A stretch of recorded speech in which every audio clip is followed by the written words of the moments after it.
What if art could help bring healing to the wounds from your complex childhood trauma? And what if healing could release and free your artistic expression? Click the link below to learn more about my new course called Art and Healing Beginning Watercolors.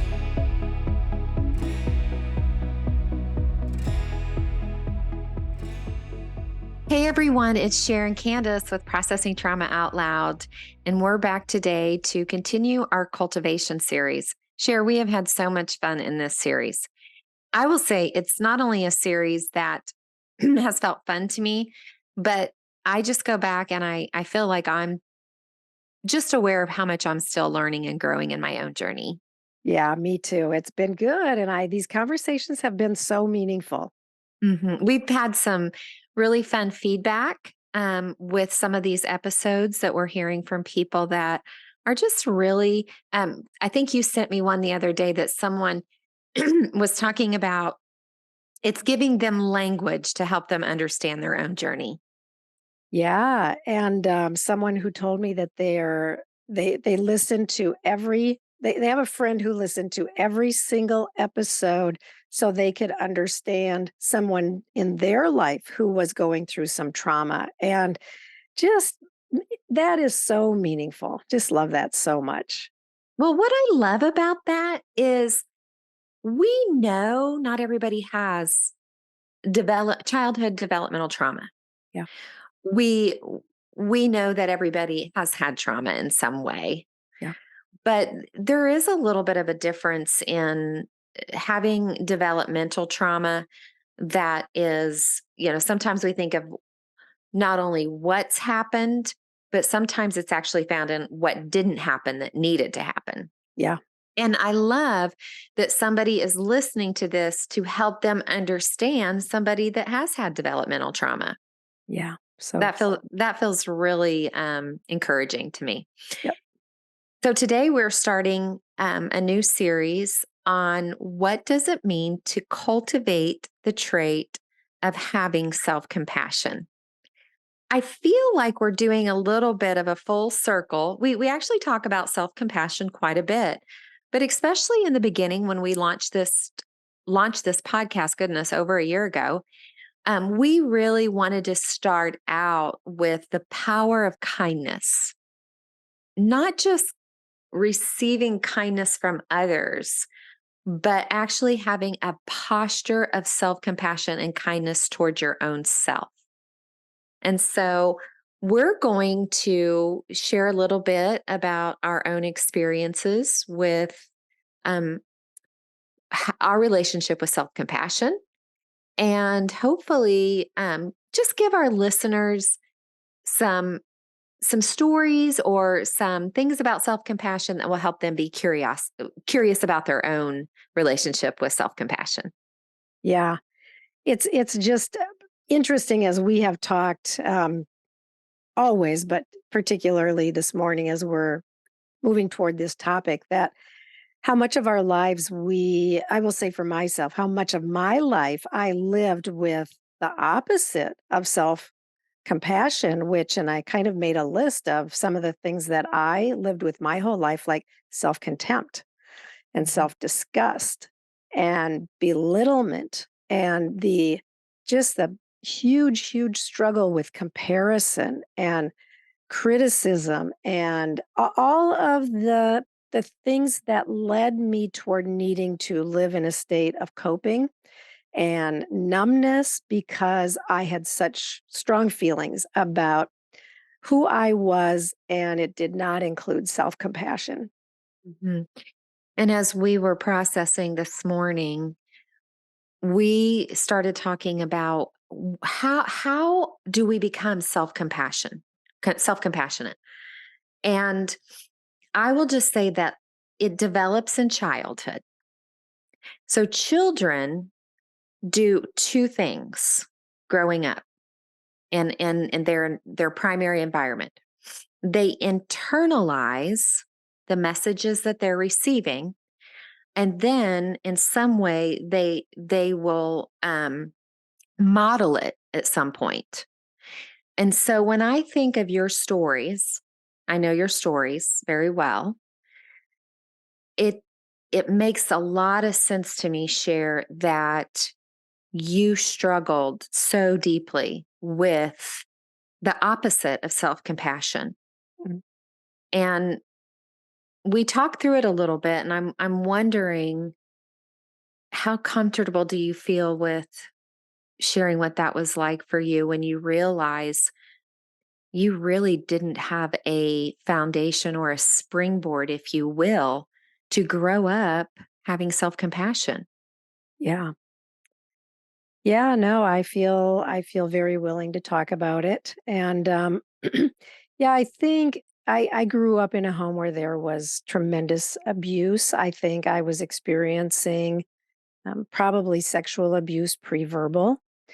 I know that I know that there are stories that other family members have told me of myself being abused that I really don't even remember. So, um, I know that that goes way back to there. And I know that I grew up in a context where there wasn't tenderness or gentleness or expressions of love and care. It was a pretty harsh environment. And I felt that. That's what I felt. I'll say for me as a child growing up in that home, my perception is that it was a very harsh, cold, um, physically cold and emotionally cold environment. And I longed for the opposite. I really, as far back as I can remember, I longed for tenderness and gentleness and kindness and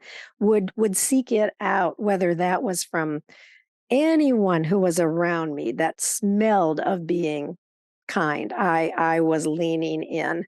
Or as even you and I talked and you pointed out, even turning toward nature for the gentle breeze that would caress my face, or leaning into the trunk of a tree, and just wrapping my arms around and holding on. And so finding, ways that I could experience it even apart from humanity. Mhm. Um, but yeah, I think for me, I always had the awareness that I think as I could say as far back as probably junior high, when I'm like 13, 14 years old, I had this sense that I was going through life mostly feeling like I was 5 years old or 7 years old. And whenever I was in groups with groups of people, I kind of stood a little bit to the edge always and felt like I don't belong. Mhm. Everybody else seems to know what they're doing and seems to know what to do and how to act, but I don't know. I feel like I'm 5 years old. And I remember when I first started therapy, which was a lot of years ago now, and I was probably in my 40s, I think, around maybe 40 years old. And um, having conversations about that awareness. And my therapist actually, I remember many conversations where she would ask, well, how do you feel toward that little girl? And I always had such self contempt. And I would say, oh, I hate her. I Mm. literally had a sense of hatred toward this little girl who was in so much pain and had so much deep longing and felt such loneliness. And I hated her because those were the feelings that I had to cope with every day, that I had to try to numb so that I could survive in the world. Yeah, Share. I know your stories, and I still just feel the weight of that. It's kind of coming up fresh in me, and I'm going to breathe for a minute because my easiest emotion to go to when I hear of injustice is anger, Yeah. and I'm just going to breathe. She bore hatred towards her body, towards her heart, towards her mind.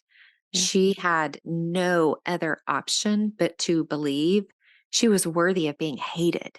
Yeah. And yet, she also had her God image part that knew Mm. at some level there was something out there Yeah. that could bring her a sense of beauty, of goodness, of kindness. And Yeah. I, one of my favorite stories that you share is one way that you defined what you thought love looked like. Outside of not experiencing that in your home, can you share what happened with you one day Yeah. when you like, oh, I think that's love. I was kind of experimenting with, how can I put my feelings into pictures? And so just drawing these really simple stick figure type pictures as I would think about certain concepts. So like joy, what would pop into my mind when I thought about joy or fear and so then I wrote down the word love and I sat for a second and immediately the picture that popped into my mind, into my awareness was a herd of cows all gathered close together on a warm summer day in the shade of a big old tree. Mm. And I grew up, we raised beef cattle, and I can picture that tree in the middle of the pasture where they would go on the warm summer days. But something about me, and yeah, I just feel really emotional just even talking about this. But as a little child, I can just picture myself standing there on the edge of the pasture, looking at those cows gathered together, and having some sense of awareness that they loved each other. They wanted to be close, and something in my heart connected that with love, so that many decades later, when I wrote down the word love, that was the picture that came to my mind. Mhm. Wow. Yeah. So that experience that you had in nature with cows kept hope alive, Yeah, but keeping hope alive yeah, felt painful for you for decades. yeah. So painful Mhm. to have the longing and the desire for something that I felt certain was there and I had hope for, but I just couldn't seem to ever really wrap my arms around it. And it is not that I never had anyone in my life that loved me, because now I can look back and I can see that there were some really, really good people, particularly around the age of junior high, that stepped into my life in big ways and really offered me such goodness. And I knew it and I recognized it even at the time, but I couldn't it's like it didn't really sink in, and I described myself for the years like my heart is full of holes. No matter how much gets poured in, I can't hold it, and it just drains out so fast that even at the end of the day, as I reflect upon the goodness that was offered me, it was like I couldn't quite get back to the goodness of what that felt like. Mhm. Yeah, that's so painful, and I can relate to what you're saying right now, and the word holes is sticking out to me. Yeah.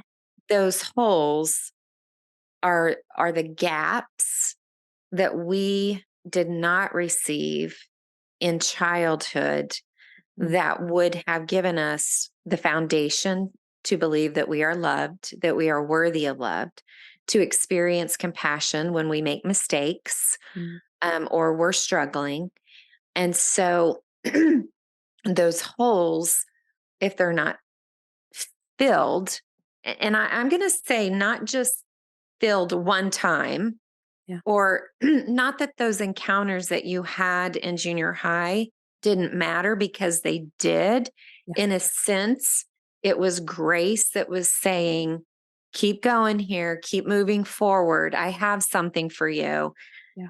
But yeah, because it gave you hope, but it also, the pain was still there. Mhm. And so I'm wondering, what was it like for you when those holes started slowly and consistently being filled over time and they weren't going away? The source of what was coming in to fill didn't go away. Yeah. Yeah. And I'll just say it was a lot of years there. And we'll be coming back to this, but story work was the key for me when I could go back and have my stories met with different eyes, with different arms that held me and embraced me and helped me recognize the trauma, the severe trauma of what I experienced. And so then when I started to be able to believe that the things that I had always believed were not true, and when I started to see other people offer me, or I will say, offer that little girl the love and the care that she or I always needed and always longed for, that is when I started to be able to feel it at a very deep level, like, I think this feels like love. Mhm. And I've said that many times. I even said it this past week. I said something like, I was pointing out the care that someone had offered me, and I said, "This feels a lot like love to me." Yeah. And so, yeah, just I think through story work and through IFS work, particularly, Mhm. yeah, and I think, and you asked me, how does it feel? I think I felt my whole life a deep, deep sense of emptiness and loneliness. Mhm. And now I feel a very real felt Mhm. sense of belonging and acceptance and um, that I'm not alone, that I have withness. I have people who are with me. And yeah, so just very, very, Yeah, I want to just say you're an inspiration and for many reasons, but I'm going to point this reason out right now. And we will come to a close, but we're going to come back to this. I read something this morning that simply said, somebody needs to hear it's not too late. yeah, And that's right. your journey and your story will give so many people hope. It Yeah, doesn't matter if you're 30, 40, 50, 60, 70. It 80. is not 80. It is not too late. And so that's why we do love when we see young people popping up in their 20s and 30s and they're doing this authentic journey of healing. Um, we wish we could have had that, but it's just not too late. And no matter how old you are. So thank you for being vulnerable today and just sharing a little bit of what your relationship with self compassion is. We'll come back next week and further the conversation on cultivating the trait of self compassion. Yeah, And yeah, so we hope that you find this, like I said in the beginning, just a conversation that can help you be curious about your relationship with self compassion. yeah. So good to be with you, Candace. Good to be with you too, friend. Love you. Love you too.